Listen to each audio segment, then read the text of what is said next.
Dans cet exercice de la fiche 2 sur le théorème de Pythagore, je vous apprends à rédiger correctement un exercice dans lequel vous aurez un triangle rectangle dont on vous donne les longueurs de deux côtés et dans lequel on vous demande de trouver la longueur du troisième côté.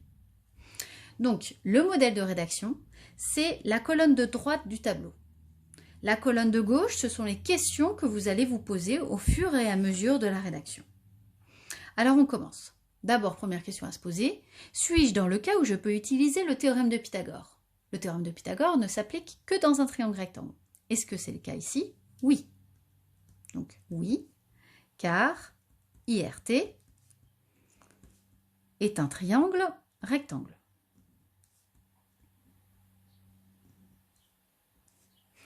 Et donc, c'est la première chose que l'on va dire. Dans le triangle IRT, rectangle en R, l'angle droit c'est bien R, d'après le théorème de Pythagore.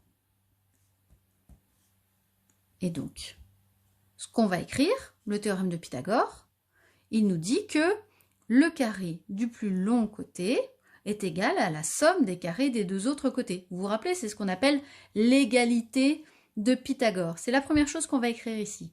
Mais rappelez-vous ce qu'on a fait la dernière fois. Pour écrire correctement cette égalité de Pythagore, il faut commencer par repérer l'hypoténuse du triangle rectangle. Donc je vais même la noter sur ma figure. L'hypoténuse, c'est le plus long côté, c'est le côté qui est en face de l'angle droit. Là, voilà l'hypoténuse. C'est un nom féminin, c'est une hypoténuse. Voilà l'hypoténuse. Donc l'égalité de Pythagore, on la démarre avec l'hypoténuse au carré. L'hypoténuse au carré, c'est IT au carré, qui est égal à la somme des carrés des deux autres côtés. Alors là, j'ai déjà écrit les carrés, mais si vous êtes sur votre cahier, c'est à vous de les écrire. Donc, la somme des carrés des deux autres côtés, RT au carré plus RI au carré. À l'étape suivante, je remplace les noms des côtés par les longueurs connues. IT. Est-ce que je connais la longueur IT? Non. Donc, je réécris IT au carré égale RT au carré. Est-ce que je connais RT? Oui, c'est 72 cm. Donc, au lieu d'écrire RT, j'écris 72. Est-ce que je connais RI? Oui, 65 cm. Donc, au lieu d'écrire RI, j'écris 65. Donc, plus 65 au carré. Étape 5. J'effectue les carrés si besoin avec la calculatrice. C'est évident, ici, je vais avoir besoin de la calculatrice. D'abord, IT au carré, il faut que je le réécrive. Ça ne change pas. Ici, 72 au carré. Donc, je prends ma calculatrice, je tape 72 au carré. Pardon. 72 au carré. J'obtiens 5184. Plus 65 au carré, je tape 65 au carré. 4225.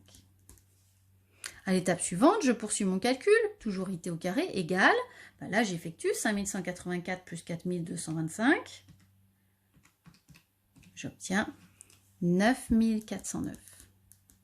Et je cherche donc un nombre, IT, une longueur IT, dont le carré est égal à 9409. Cela revient à chercher la racine carrée de 9409.